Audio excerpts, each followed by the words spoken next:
La seule différence qui existe entre ces feta de marque de distributeurs, c'est le prix auquel les enseignes nous les vendent. Des produits identiques, mais de qualité, car la feta, même industrielle, bénéficie d'une appellation d'origine protégée, une AOP, obtenue après des années d'un combat presque homérique. Face aux concurrents européens qui produisent eux aussi massivement depuis les années 60 du fromage sous la dénomination feta, en 1994, Athènes s'engage auprès de la Commission européenne dans une bataille juridique digne d'une tragédie grecque. Après un marathon judiciaire, elle obtient définitivement gain de cause en 2007.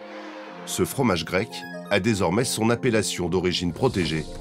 Pour appeler du fromage feta, il faut prouver qu'il est produit en Grèce et encore seulement dans certaines régions, qu'il contient au moins 70% de lait de brebis et 30% maximum de lait de chèvre, ou encore que son temps de maturation est de 2 mois minimum. Tous les fromages qui ne répondent pas à ces critères ne peuvent plus utiliser le terme feta. Pourtant, aujourd'hui encore, difficile d'y voir clair, tant l'offre pléthorique de fromages qui ressemble à de la feta trompe le consommateur. Petit test sur un marché parisien. Si je vous présente ça, qu'est-ce que vous me dites, c'est quoi? C'est de la feta. Vous êtes sûr? Bien sûr. Si je vous montre ça, pour vous, c'est quoi? C'est des fromages. Quel type de fromage? Fromage feta, là, qu'on met dans la salade. Si je vous présente ça, vous me dites qu'est-ce que... De la feta. C'est du fromage apparemment grec. Apparemment. Et c'est bien là tout le problème. Pour contourner l'AOP et continuer de vendre leurs produits, les industriels du fromage ont multiplié les astuces. Xavier Terlet est consultant en marketing. Il nous décrypte ses stratégies. On trouve de tout sur le marché, on trouve des produits qui ressemblent à de la feta, mais ce n'est pas de la feta, avec les codes usuels, hein. On voit la mer, on voit les îles, la couleur bleue, hein, omniprésente. On voit également des sonorités qui ressemblent à des noms grecs, mais ce n'est pas de la feta. Est-ce qu'on peut considérer que c'est presque mensonger comme marketing? Je dirais pas que c'est mensonger, je dirais que c'est volontairement trompeur. Voilà. Qu'est-ce qui vous a induit en erreur? Parce que cette marque a très bien communiqué. On a toujours en mémoire cette publicité qui nous rappelle un peu la Grèce, c'est feta salakis au bon lait de brebis, et qui, du coup, on prononce le mot brebis au lieu de brebis. Mon bon Ulysse, une salade à la feta salakis. Merci Gladys. Non, Pénélope. Salakis au bon lait de brebis. Ce slogan et ces publicités, si vous avez plus de 30 ans, vous les avez forcément entendus, vus et revus. Mais avant octobre 2007, car à partir de cette date, les producteurs de fromages non grecs ont dû retirer toute mention relative à la feta sur leurs emballages et dans leurs publicités. En interrogeant Médiamétrie et leurs archives, nous nous sommes rendus compte que les mois précédant cette date butoir, Salakis a fortement communiqué avec son slogan accrocheur.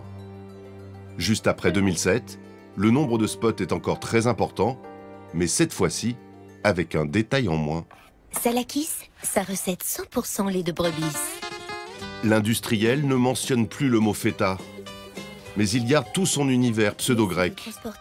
Le consommateur n'y voit que du feu. Pour lui, Salakis demeure de la feta. Exquis. Salakis au bon lait de brebis. Salakis appartient au groupe Lactalis.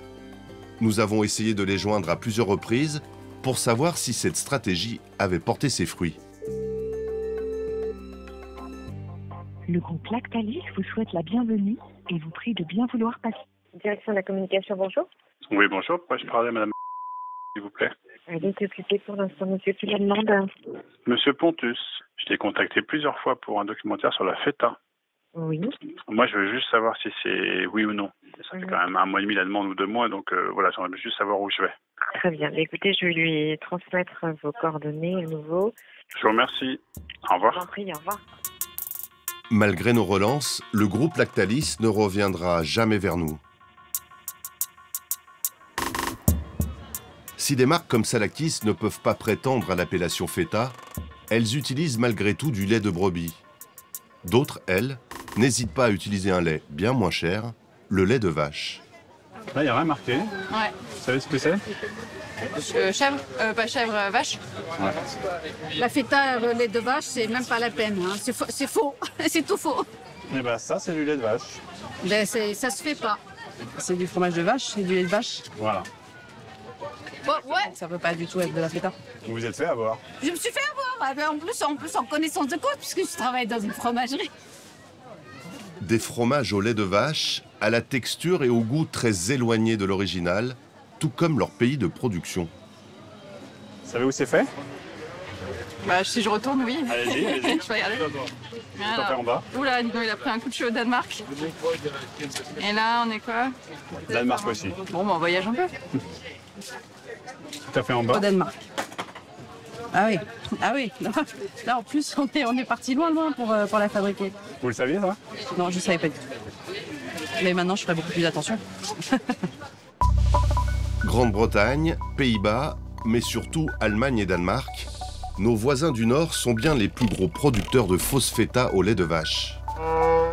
Nous avons fait à plusieurs reprises des demandes de tournage dans leurs usines XXL, mais aucune réponse du principal producteur danois. Et tout juste, un refus poli par mail de la plus grosse fromagerie industrielle allemande.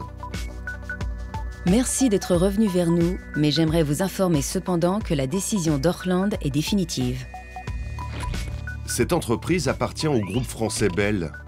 Hasard ou concertation dans leur absence de réponse, on peut noter que Bell est détenu à hauteur de 25% par le géant Lactalis. Pour contrer cette concurrence à bas coût, les fabricants de feta ont organisé leur riposte.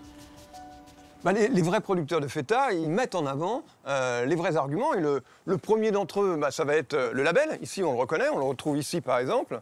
Hein, ce label d'origine protégée. Là, on est sûr qu'on est avec une vraie feta. Sinon, on remarque, on a exactement les mêmes codes. Hein, la mère, la sonorité grecque, l'alphabet grec, avec l'epsilon ici qui montre que c'est bien un produit grec. Il faut toujours regarder les ingrédients, toujours se renseigner. Une feta, c'est une feta. C'est marqué dessus. Si c'est marqué dessus en Europe, vous êtes sûr que c'est une feta normalement. Hein, sinon, il y a tromperie. En revanche, en dehors de l'Europe, et notamment en Amérique du Nord, on trouve énormément d'appellations qui s'appellent feta, et on est très très éloigné de ce qu'est la vraie feta. Aujourd'hui, ce combat a été mené en Europe. Maintenant, il s'agit de mener ce combat en dehors de l'Europe, et notamment en Amérique du Nord. Ça va être plus dur. Ça va être plus dur. Plus dur, mais la Grèce n'a pas dit son dernier mot. L'année dernière, elle a autorisé la Commission européenne à poursuivre en justice le Danemark, qui continue depuis plus de 10 ans de vendre en dehors de l'Europe ses fromages au lait de vache sous l'appellation protégée feta. Pour mener cette bataille juridique, Makis Voridis, le ministre de l'Agriculture. La Grèce demande ce que demandent tous les pays qui ont des produits AOP. Ce que demande la France pour son roquefort, ce que demande l'Italie pour son parmesan. C'est ce que veut la Grèce pour sa feta. C'est-à-dire que soit respecté le fait que c'est un produit qui correspond à des caractéristiques spécifiques et qui est produit uniquement en Grèce. Tu ne peux pas faire de la feta au Danemark, comme tu ne peux pas produire du parmesan en Allemagne. D'accord, mais si le Danemark ne respecte pas la législation européenne, que peut faire la Grèce ? Faire ce qu'on a fait, aller devant le tribunal européen, et si le Danemark refuse encore, il devra payer de très grosses amendes et finira par se soumettre.